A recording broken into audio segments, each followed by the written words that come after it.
Hello everyone, welcome back my YouTube channel. अगर आप मेरे चैनल पर नए हैं तो प्लीज़ मेरे चैनल को सब्सक्राइब ज़रूर कर लीजिएगा ताकि मेरा नोटिफिकेशन सबसे पहले आप तक पहुंच सके। तो चलिए ज़्यादा देर बात नहीं करते हैं, सेशन को आगे बढ़ाते हैं।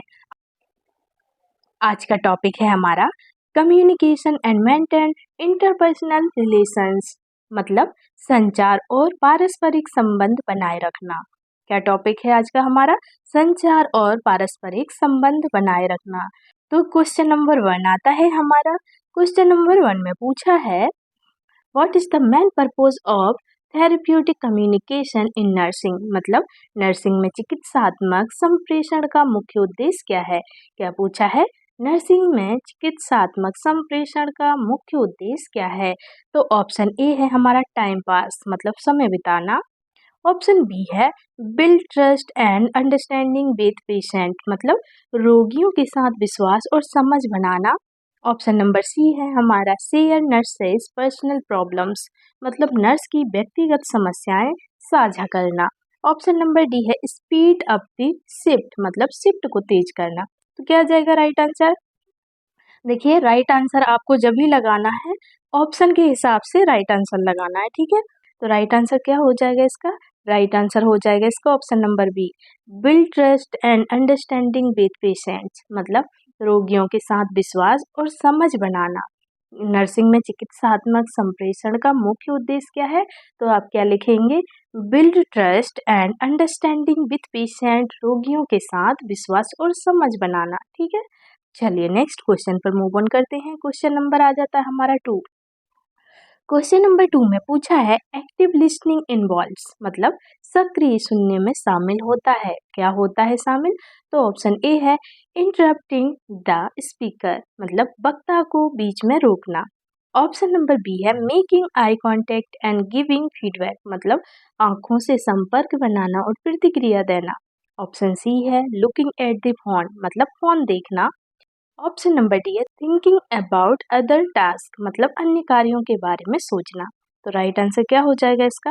राइट आंसर हो जाएगा इसका अभी ऑप्शन नंबर बी हो जाएगा, making eye contact and giving feedback. क्या हो जाएगा? Making eye contact and giving feedback, मतलब आंखों से संपर्क बनाना और प्रतिक्रिया देना। चलिए नेक्स्ट क्वेश्चन पर मूव ऑन करते हैं। क्वेश्चन नंबर आता है हमारा 3। क्वेश्चन नंबर 3 में पूछा है, one of the barriers of effective communication is one of the barriers to effective communication is, मतलब प्रभावी संप्रेषण में एक बाधा है। क्या बाधा है बताइए? प्रभावी संप्रेषण में एक बाधा है, तो कौन सी बाधा है? ऑप्शन ए आता है एम्पैथी, मतलब सहानुभूति। ऑप्शन बी आता है नॉइज, मतलब शोर। ऑप्शन सी आता है अंडरस्टैंडिंग, मतलब समझना। ऑप्शन नंबर डी आता है लिसनिंग स्किल्स, मतलब सुनने की क्षमता। तो राइट आंसर क्या हो जाएगा? प्रभावी संप्रेषण में एक बाधा है, तो बताइए क्या बाधा है? Option number B right answer हो जाएगा, शोर। क्या हो जाएगा? शोर, मतलब नॉइज। नॉइज राइट आंसर हो जाएगा, ठीक है। चलिए नेक्स्ट क्वेश्चन पर मूव ऑन करते हैं। क्वेश्चन नंबर आता है हमारा 4। क्वेश्चन नंबर 4 में पूछा है, which type of communication involves facial expressions and body language, मतलब किस प्रकार के संप्रेषण में चेहरे के भाव और शारीरिक भाषा शामिल होती है। बताइए किस संप्रेषण में चेहरे के भाव और शारीरिक भाषा शामिल होती है। तो ऑप्शन ए है हमारा वर्बल कम्युनिकेशन, मतलब मौखिक संप्रेषण। ऑप्शन बी आता है नॉन वर्बल कम्युनिकेशन, मतलब अमौखिक संप्रेषण। ऑप्शन नंबर सी आता है राइटन कम्युनिकेशन, मतलब लिखित संप्रेषण। ऑप्शन नंबर डी आता है टेलीफोनिक कम्युनिकेशन, मतलब टेलीफोन संप्रेषण। तो राइट आंसर क्या हो जाएगा इसका? क्या जाएगा राइट आंसर? राइट आंसर हो जाएगा इसका option number B, non verbal communication, मतलब अमौखिक संप्रेषण। क्या हो जाएगा? अमौखिक संप्रेषण राइट आंसर हो जाएगा। चलिए नेक्स्ट क्वेश्चन पर मूव ऑन करते हैं। क्वेश्चन नंबर आता है हमारा 5।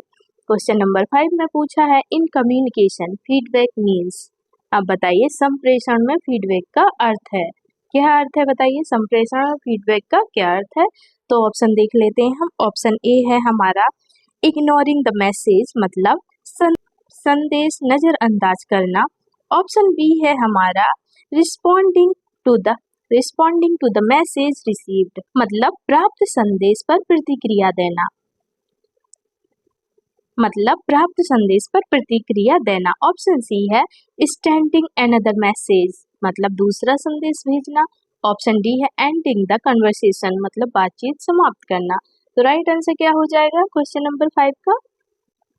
राइट आंसर हो जाएगा इसका ऑप्शन नंबर बी। क्या हो जाएगा? ऑप्शन नंबर बी हो जाएगा right answer. Responding to the message received, मतलब प्राप्त संदेश पर प्रतिक्रिया देना। क्या हो जाएगा? प्राप्त संदेश पर प्रतिक्रिया देना, मतलब अगर संदेश किसी ने देखा है तो उस संदेश का रिप्लाई करना। ठीक है, चलिए नेक्स्ट क्वेश्चन पर मूव ऑन करते हैं। क्वेश्चन नंबर आता है हमारा 6। क्वेश्चन नंबर 6 में पूछा है इंटरपर्सनल कम्युनिकेशन इज बिटवीन, मतलब पारस्परिक संप्रेषण होता है। बताइए पारस्परिक संप्रेषण क्या होता है? तो ऑप्शन ए है हमारा वन पर्सन एंड सेल्फ, मतलब व्यक्ति और स्वयं के बीच। ऑप्शन बी है टू और मोर पीपल, मतलब दो या अधिक व्यक्तियों के बीच। ऑप्शन नंबर सी है अ मशीन एंड अ पर्सन, मतलब मशीन और व्यक्ति के बीच। ऑप्शन नंबर डी है एनिमल्स ओनली, मतलब केवल जानवरों के बीच। तो क्या आ जाएगा राइट आंसर इसका? राइट आंसर हो जाएगा इसका ऑप्शन नंबर बी। क्या हो जाएगा? ऑप्शन नंबर बी हो जाएगा राइट आंसर। टू और मोर पीपल, मतलब दो या अधिक व्यक्तियों के बीच। ठीक है, चलिए नेक्स्ट क्वेश्चन पर मूव ऑन करते हैं। क्वेश्चन नंबर आता है हमारा 7। क्वेश्चन नंबर 7 में पूछा है a nurse should use which approach while speaking to a psychiatric patient, मतलब नर्स को मनोरोगी रोगी से बात करते समय कौन सा दृष्टिकोण अपनाना चाहिए? बताइए। ऑप्शन ए है हमारा अथॉरिटेटिव एंड स्ट्रिक्ट, मतलब अधिकारपूर्ण और सख्त। ऑप्शन बी है हम्बल एंड एम्पैथेटिक, मतलब विनम्र और सहानुभूतिपूर्ण। ऑप्शन सी है हमारा सरकास्टिक। ऑप्शन सी है सरकास्टिक, मतलब व्यंग्यात्मक। ऑप्शन डी है डिस्टेंट एंड क्वाइट, मतलब दूर और चुप। क्या आ जाएगा इसका राइट आंसर? क्वेश्चन नंबर 7 का राइट आंसर क्या हो जाएगा? क्वेश्चन नंबर 7 का राइट आंसर हो जाएगा ऑप्शन नंबर बी। क्या हो जाएगा? ऑप्शन नंबर बी हो जाएगा हम्बल एंड एम्पैथेटिक, मतलब विनम्र और सहानुभूतिपूर्ण। नर्स को मनोरोगी से बात करते समय कौन सा दृष्टिकोण अपनाना चाहिए? तो विनम्र और सहानुभूतिपूर्ण दृष्टिकोण अपनाना चाहिए। ठीक है, चलिए नेक्स्ट क्वेश्चन पर मूव ऑन करते हैं। क्वेश्चन नंबर आता है हमारा 8।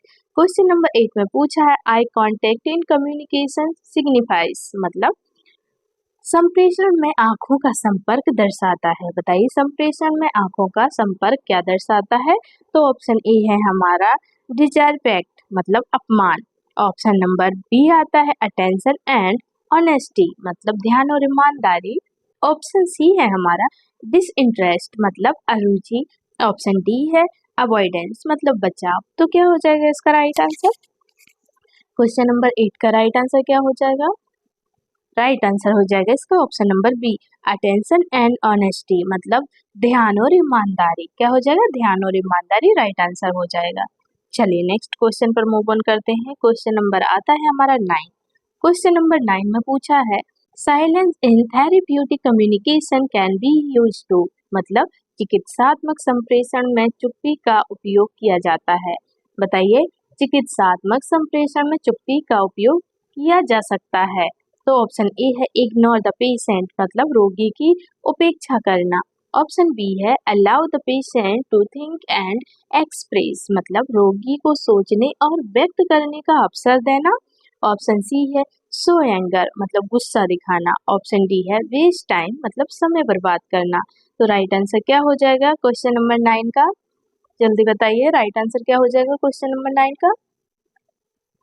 राइट आंसर हो जाएगा इसका option number B allow the patient to think and express, मतलब रोगी को सोचने और व्यक्त करने का अवसर देना। क्या हो जाएगा? रोगी को सोचने और व्यक्त करने का अवसर देना। ठीक है, चलिए नेक्स्ट क्वेश्चन पर मूव ऑन करते हैं। क्वेश्चन नंबर आता है हमारा 10। क्वेश्चन नंबर 10 में पूछा है which of the following promotes good interpersonal relationship in health care, मतलब स्वास्थ्य सेवा में अच्छे पारस्परिक संबंधों को कौन बढ़ावा देता है? बताइए स्वास्थ्य सेवा में अच्छे पारस्परिक संबंधों को कौन बढ़ावा देता है? चलिए ऑप्शन देख लेते हैं। ऑप्शन ए है हमारा अग्रेसिव लैंग्वेज, मतलब आक्रामक भाषा। ऑप्शन बी आता है एम्पैथी एंड ओपन कम्युनिकेशन, मतलब सहानुभूति और खुला संप्रेषण। ऑप्शन सी आता है इग्नोरिंग पेशेंट कंसर्न्स, मतलब रोगी की चिंताओं की अनदेखी। ऑप्शन डी आता है हमारा रिगिड बिहेवियर, मतलब कठोर व्यवहार। तो क्या आ जाएगा राइट आंसर इसका? क्वेश्चन नंबर 10 का राइट आंसर क्या आ जाएगा? राइट आंसर हो जाएगा इसका option number B, empathy and open communication, मतलब सहानुभूति और खुला संप्रेषण। क्या हो जाएगा? सहानुभूति और खुला संप्रेषण राइट आंसर हो जाएगा। ठीक है, चलिए नेक्स्ट क्वेश्चन पर मूव ऑन करते हैं। क्वेश्चन नंबर आता है हमारा 11। क्वेश्चन नंबर 11 में पूछा है therapeutic communication is important in psychiatric nursing because, मतलब चिकित्सात्मक संप्रेषण मनोरोगी नर्सिंग में आवश्यक है क्योंकि। क्यों आवश्यक है बताइए? तो ऑप्शन ए है हमारा इट अवॉइड्स मेडिकेशन, मतलब यह दवाओं से बचाता है। ऑप्शन बी है हमारा it helps build patient trust, मतलब यह रोगी का विश्वास बनाने में मदद करता है। ऑप्शन सी है हमारा इट रिड्यूसेस डॉक्यूमेंटेशन, मतलब यह दस्तावेजीकरण कम करता है। ऑप्शन डी है हमारा इट सेव्स टाइम, मतलब यह समय बचाता है। तो इसका राइट आंसर क्या हो जाएगा? बताइए जल्दी। 11 नंबर का राइट आंसर क्या हो जाएगा? क्वेश्चन नंबर 11 का राइट आंसर क्या हो जाएगा, जल्दी बताइए। राइट आंसर हो जाएगा इसका ऑप्शन नंबर बी। क्या हो जाएगा? ऑप्शन नंबर बी हो जाएगा right answer. It helps build patient trust, मतलब यह रोगी का विश्वास बनाने में मदद करता है। क्या करता है? यह रोगी का विश्वास बनाने में मदद करता है। ठीक है, चलिए नेक्स्ट क्वेश्चन पर मूव ऑन करते हैं। क्वेश्चन नंबर आता है हमारा 12। क्वेश्चन नंबर 12 में पूछा है which communication technique includes repeating what the patient has said, मतलब कौन सी संप्रेषण तकनीक रोगी द्वारा कही गई बात को दोहराती है? बताइए, कौन सी संप्रेषण तकनीक रोगी द्वारा कही गई बात को दोहराती है? तो ऑप्शन ए है हमारा क्लैरिफिकेशन, मतलब स्पष्टता। ऑप्शन बी है पैराफ्रेजिंग। ऑप्शन नंबर सी है रिफ्लेक्शन, मतलब परावर्तन। ऑप्शन नंबर डी है रिपीटिशन, मतलब पुनरावृत्ति। तो क्या आ जाएगा इसका राइट आंसर? क्वेश्चन नंबर 12 का राइट आंसर क्या हो जाएगा? राइट आंसर हो जाएगा इसका ऑप्शन नंबर बी। क्या हो जाएगा? ऑप्शन नंबर बी हो जाएगा राइट आंसर, मतलब पैराफ्रेजिंग। क्या हो जाएगा? पैराफ्रेजिंग राइट आंसर हो जाएगा। चलिए नेक्स्ट क्वेश्चन पर मूव ऑन करते हैं। क्वेश्चन नंबर आता है हमारा 13। क्वेश्चन नंबर 13 में पूछा है the key element of effective communication is, मतलब प्रभावी संप्रेषण का मुख्य तत्व क्या है? बताइए, प्रभावी संप्रेषण का मुख्य तत्व है तो क्या है? तो ऑप्शन ए है हमारा वन वे टॉक, मतलब एक तरफा बातचीत। ऑप्शन बी है म्यूचुअल अंडरस्टैंडिंग, मतलब आपसी समझ। ऑप्शन नंबर सी है लाउड स्पीकिंग, मतलब जोर से बोलना। ऑप्शन नंबर डी है यूजिंग डिफिकल्ट टर्म्स, मतलब कठिन शब्दों का उपयोग। तो राइट आंसर क्या हो जाएगा इसका? क्वेश्चन नंबर 13 का राइट आंसर बताइए क्या हो जाएगा इसका? राइट आंसर हो जाएगा इसका option number B, mutual understanding. क्या हो जाएगा? म्यूचुअल अंडरस्टैंडिंग, मतलब आपसी समझ। ठीक है, चलिए नेक्स्ट क्वेश्चन पर मूव ऑन करते हैं। क्वेश्चन नंबर आता है हमारा 14। क्वेश्चन नंबर 14 में पूछा है touch when use appropriately in nursing conveys, मतलब नर्सिंग में उपयुक्त रूप से उपयोग किया गया स्पर्श दर्शाता है। बताइए, नर्सिंग में उपयुक्त रूप से उपयोग किया गया स्पर्श दर्शाता है। तो ऑप्शन ए है अग्रेशन, मतलब आक्रामकता। ऑप्शन बी है कंफर्ट एंड सपोर्ट, मतलब आराम और समर्थन। ऑप्शन सी है डोमिनेंस, मतलब प्रभुत्व। ऑप्शन नंबर डी है इम्पेशेंस, मतलब अधैर्य। तो क्या हो जाएगा इसका राइट आंसर? क्वेश्चन नंबर 14 का राइट आंसर क्या आ जाएगा? राइट आंसर हो जाएगा इसका option number B, comfort and support, मतलब आराम और समर्थन। क्या हो जाएगा राइट आंसर? आराम और समर्थन राइट आंसर हो जाएगा। चलिए नेक्स्ट क्वेश्चन पर मूव ऑन करते हैं। क्वेश्चन नंबर आता है हमारा 15। क्वेश्चन नंबर 15 में पूछा है which of these is a non therapeutic communication technique. क्या पूछा है? Which of these is a non therapeutic communication technique, मतलब इनमें से कौन सी चिकित्सात्मक संप्रेषण तकनीक नहीं है? बताइए, अब इनमें से कौन सी चिकित्सात्मक संप्रेषण तकनीक नहीं है? ऑप्शन ए है लिसनिंग, मतलब सुनना। ऑप्शन बी है गिविंग एडवाइस डायरेक्टली, मतलब सीधे सलाह देना। ऑप्शन सी है एम्पैथी मतलब सहानुभूति। ऑप्शन नंबर डी है क्लैरिफाइंग मतलब स्पष्ट करना। तो क्या आ जाएगा इसका राइट आंसर? इसका राइट आंसर हो जाएगा option number be giving advice directly मतलब सीधे सलाह देना। क्या हो जाएगा? सीधे सलाह देना। चलिए नेक्स्ट क्वेश्चन पर आते हैं। क्वेश्चन नंबर आता है हमारा 16। क्वेश्चन नंबर 16 में पूछा है assertive communication involves। क्या पूछा है? assertive communication involves मतलब आत्मविश्वासी संप्रेषण में शामिल होता है। बताइए क्या होता है? आत्मविश्वासी संप्रेषण में क्या शामिल होता है? तो ऑप्शन ए है हमारा अग्रेशन मतलब आक्रामकता। ऑप्शन बी है पैसिव बिहेवियर मतलब निष्क्रिय व्यवहार। ऑप्शन नंबर सी है रिस्पेक्टिंग सेल्फ एंड अदर्स मतलब स्वयं और दूसरों का सम्मान करना। ऑप्शन नंबर डी आता है आर्ग्यूइंग मतलब बहस करना। तो राइट आंसर क्या हो जाएगा इसका? राइट आंसर हो जाएगा इसका ऑप्शन नंबर सी। क्या हो जाएगा? ऑप्शन नंबर सी हो जाएगा right answer. Respecting self and others क्या हो जाएगा? रिस्पेक्टिंग सेल्फ एंड अदर्स मतलब स्वयं और दूसरों का सम्मान करना। ठीक है, चलिए नेक्स्ट क्वेश्चन पर मूव ऑन करते हैं। क्वेश्चन नंबर आता है हमारा 17। क्वेश्चन नंबर 17 में पूछा है which of the following is not a part of verbal communication मतलब निम्नलिखित में से कौन सा मौखिक संप्रेषण का हिस्सा नहीं है। अब बताइए निम्नलिखित में से कौन सा मौखिक संप्रेषण का हिस्सा नहीं है। तो ऑप्शन ए है हमारा स्पोकन वर्ड्स मतलब बोले गए शब्द। ऑप्शन बी है वॉइस टोन मतलब आवाज का स्वर। ऑप्शन नंबर सी है फेशियल एक्सप्रेशन मतलब चेहरे की अभिव्यक्ति। ऑप्शन डी है लैंग्वेज मतलब भाषा। क्या आ जाएगा इसका राइट आंसर? जल्दी बताइए। क्वेश्चन नंबर 17 का राइट आंसर क्या हो जाएगा? राइट आंसर हो जाएगा इसका ऑप्शन नंबर सी। क्या हो जाएगा? ऑप्शन नंबर सी हो जाएगा राइट आंसर। फेशियल एक्सप्रेशन क्या हो जाएगा? फेशियल एक्सप्रेशन मतलब चेहरे की अभिव्यक्ति। क्या हो जाएगा? चेहरे की अभिव्यक्ति। चलिए नेक्स्ट क्वेश्चन पर आते हैं। क्वेश्चन नंबर आता है हमारा 18। क्वेश्चन नंबर 18 में पूछा है barriers in interpersonal communication can include मतलब पारस्परिक संप्रेषण में बाधाएं हो सकती हैं। तो क्या बाधाएं हो सकती हैं बताइए। ऑप्शन ए है प्रीजुडिसेस एंड असम्पशन मतलब पूर्वाग्रह और धारणाएं। ऑप्शन बी है एम्पैथी मतलब सहानुभूति। ऑप्शन नंबर सी है एक्टिव लिसनिंग मतलब सक्रिय श्रवण। ऑप्शन नंबर डी है ओपननेस मतलब खुलेपन। क्या आ जाएगा इसका राइट आंसर? क्वेश्चन नंबर 18 का राइट आंसर क्या हो जाएगा? 18 का राइट आंसर हो जाएगा option number A prejudices and assumption मतलब पूर्वाग्रह और धाराएं मतलब पूर्वाग्रह और धारणाएं। क्या हो जाएगा? पूर्वाग्रह और धारणाएं। चलिए नेक्स्ट क्वेश्चन पर मूव ऑन करते हैं। क्वेश्चन नंबर आता है हमारा 19।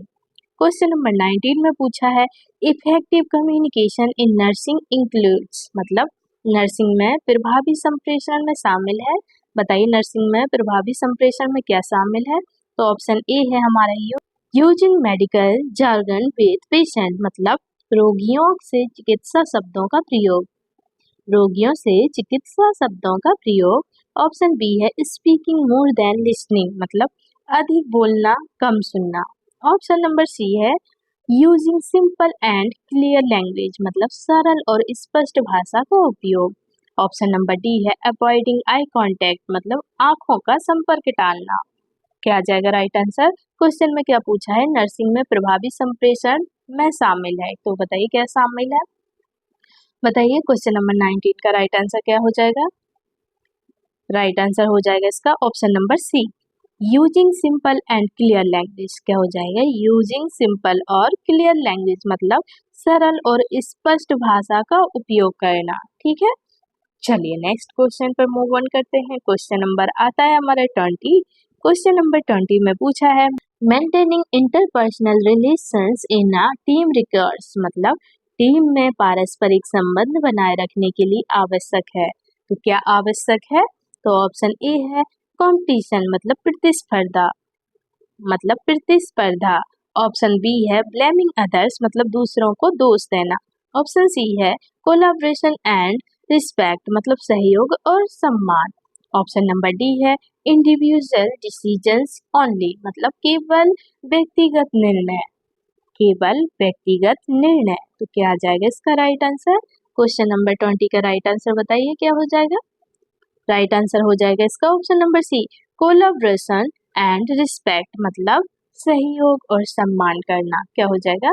सहयोग और सम्मान करना राइट आंसर हो जाएगा। चलिए नेक्स्ट क्वेश्चन पर मूव ऑन करते हैं। क्वेश्चन नंबर आता है हमारा 21। क्वेश्चन नंबर 21 में पूछा है which one is an example of a communication barrier, मतलब निम्न में से कौन संप्रेषण में बाधा का उदाहरण है? बताइए निम्न में से कौन संप्रेषण का बाधा का उदाहरण है? तो ऑप्शन ए है अटेंटिव पोस्चर, मतलब सतर्क मुद्रा। ऑप्शन नंबर बी है इंटरप्टिंग फ्रिक्वेंटली, मतलब बार बार बीच में रोकना। ऑप्शन नंबर सी है पैराफ्रीजिंग। ऑप्शन नंबर डी है समराइजिंग, मतलब सारांश बनाना। राइट आंसर क्या हो जाएगा? क्वेश्चन नंबर 21 का राइट आंसर क्या हो जाएगा? राइट आंसर हो जाएगा इसका option number B, interrupting frequently. क्या हो जाएगा? इंटरप्टिंग फ्रीक्वेंटली, मतलब बार बार बीच में रोकना। चलिए नेक्स्ट क्वेश्चन पर मूव ऑन करते हैं। क्वेश्चन नंबर आता है हमारा 22। क्वेश्चन नंबर 22 में पूछा है feedback in communication help in. Feedback in communication help in, मतलब संप्रेषण में फीडबैक किस में मदद करता है? मतलब संप्रेषण में फीडबैक किस में मदद करता है? तो ऑप्शन ए है एंडिंग द सेशन, मतलब सत्र समाप्त करने में। ऑप्शन बी है वैलिडेटिंग अंडरस्टैंडिंग, मतलब समझ की पुष्टि करने में। ऑप्शन सी है इग्नोरिंग द मैसेज, मतलब संदेश को नजरअंदाज करने में। ऑप्शन डी है डिलेइंग रिस्पॉन्स, मतलब उत्तर को टालने में। तो क्या आ जाएगा इसका राइट आंसर? क्वेश्चन नंबर 22 का राइट आंसर क्या हो जाएगा? राइट आंसर हो जाएगा इसका ऑप्शन नंबर बी। क्या हो जाएगा? ऑप्शन नंबर बी हो जाएगा वैलिडेटिंग अंडरस्टैंडिंग, मतलब समझ की पुष्टि करने में। चलिए नेक्स्ट क्वेश्चन पर मूव ऑन करते हैं। क्वेश्चन नंबर आता है हमारा 23। क्वेश्चन नंबर 23 में पूछा है the nurse should use this technique while handling an angry patient. The nurse should use this technique while handling an angry patient, मतलब गुस्से वाले रोगी से निपटते समय नर्स को कौन सी तकनीक अपनानी चाहिए? बताइए आप, गुस्से वाले रोगी से निपटते समय नर्स को कौन सी तकनीक अपनानी चाहिए? तो ऑप्शन देख लेते हैं। ऑप्शन ए है हमारा शाउटिंग लाउडर, मतलब और तेज चिल्लाना चाहिए। ऑप्शन बी है हमारा स्टेइंग साइलेंट एंड अटेंटिव, मतलब शांत और सतर्क रहना चाहिए। ऑप्शन नंबर सी है इग्नोरिंग कम्प्लीटली, मतलब पूरी तरह से अनदेखा करना चाहिए। या फिर ऑप्शन नंबर डी है आर्गुइंग, मतलब बहस करना चाहिए। तो क्या करना चाहिए बताइए? कौन सी तकनीक को अपनाना चाहिए नर्स को? राइट आंसर बताइए क्या हो जाएगा? राइट आंसर हो जाएगा इसका ऑप्शन नंबर बी। क्या हो जाएगा? ऑप्शन नंबर बी हो जाएगा राइट आंसर। क्वेश्चन नंबर 23 का option number B right answer लगा लीजिए। स्टेइंग साइलेंट एंड अटेंटिव, मतलब शांत और सतर्क रहना चाहिए नर्स को। क्या करना चाहिए? शांत और सतर्क रहना चाहिए। चलिए नेक्स्ट क्वेश्चन पर मूव ऑन करते हैं। क्वेश्चन नंबर आता है हमारा 24। क्वेश्चन नंबर 24 में पूछा है communication that includes gesture posture and eye movement is called, मतलब हाव भाव मुद्रा और आंखों की गति को शामिल करने वाला संप्रेषण कहलाता है। बताइए क्या कहलाता है? हाव भाव मुद्रा और आंखों की गति को शामिल करने वाला संप्रेषण क्या कहलाता है? तो ऑप्शन ए है हमारा वर्बल, मतलब मौखिक। ऑप्शन बी है नॉन वर्बल, मतलब अमौखिक। ऑप्शन सी है राइट हैंड, मतलब लिखित। ऑप्शन डी है इनफॉर्मल, मतलब अनौपचारिक। तो क्या जाएगा राइट आंसर इसका? क्वेश्चन नंबर 24 का राइट आंसर क्या हो जाएगा? राइट आंसर हो जाएगा इसका नॉन वर्बल, मतलब option number B right answer हो जाएगा। नॉन वर्बल मतलब अमौखिक। क्या हो जाएगा? अमौखिक राइट आंसर हो जाएगा। चलिए नेक्स्ट क्वेश्चन पर मूव ऑन करते हैं। क्वेश्चन नंबर आता है हमारा 25। क्वेश्चन नंबर 25 में पूछा है which one improves nurse patient interpersonal relations. क्या पूछा है? Which one improves nurse patient interpersonal relations, मतलब कौन सी चीज नर्स रोगी के पारस्परिक संबंधों को बेहतर बनाती है? तो ऑप्शन ए है एम्पैथी एंड एक्टिव लिसनिंग, मतलब सहानुभूति और सक्रिय सुनना। ऑप्शन बी है जजिंग द पेशेंट, मतलब रोगी का मूल्यांकन करना। ऑप्शन सी है रशिंग कन्वर्सेशन, मतलब बातचीत में जल्दी करना। ऑप्शन डी है मल्टीटास्किंग वाइल टॉकिंग मतलब बात करते हुए अन्य कार्य करना। बताइए, बात करते हुए अन्य कार्य करना। तो क्या आ जाएगा इसका राइट आंसर? क्वेश्चन नंबर 25 का राइट आंसर क्या हो जाएगा? राइट आंसर हो जाएगा इसका ऑप्शन नंबर ए। क्या हो जाएगा? ऑप्शन नंबर ए हो जाएगा right answer. Empathy and active listening मतलब सहानुभूति और सक्रिय सुनना। क्या हो जाएगा? सहानुभूति और सक्रिय सुनना। Empathy and active listening. ठीक है, तो फ्रेंड्स ये थे हमारे आज के क्वेश्चन। अगर आपको मेरा वीडियो अच्छा लगा हो तो प्लीज़ मेरे वीडियो को like, comment, share and subscribe जरूर करना, ताकि मेरा मोटिवेशन बढ़ता रहे और मैं आपके लिए ऐसे ही वीडियो लाती रहूं। मैं आशा करती हूं कि आप मुझे सपोर्ट ज़रूर करेंगे। मैं चाहती हूं कि इस बार सिलेक्शन आपका ज़रूर हो, इसलिए आप पढ़ाई पर ध्यान दीजिए, पढ़ाई कीजिए, आपका सिलेक्शन ज़रूर होगा। मैं भगवान जी से प्रे करूंगी कि आपका सिलेक्शन ज़रूर हो। Thank you very much for watching my video. तो मिलते हैं अब हम नेक्स्ट वीडियो में, तब तक के लिए आप अपना ख्याल रखिएगा। Bye bye and take care.